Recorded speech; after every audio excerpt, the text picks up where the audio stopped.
Kabar duka menyelimuti dunia komedia tanah air. Istri Tessy Sri Mulat meninggal dunia.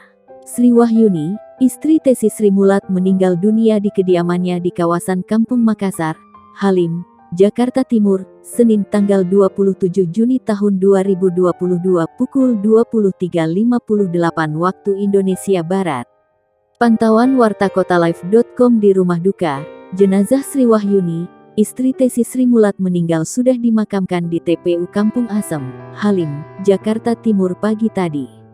Tessy Sri Mulat terlihat duduk di sofa ruang tamunya.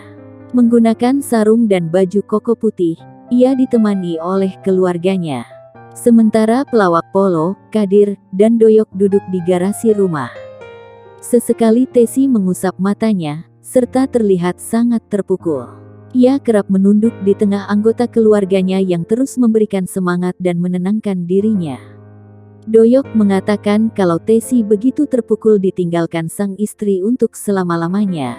Pastinya terpukul Mas Tessy. Manusiawilah kehilangan sosok tercinta, kata Doyok di rumah duka Tessy Sri Mulat. Doyok menambahkan, Tessy tidak ikut ke pemakaman istrinya karena sangat terpukul dan kondisinya menurun. Tadi sempat pingsan saat mau berangkatin jenazah ke pemakaman, ucap Doyok.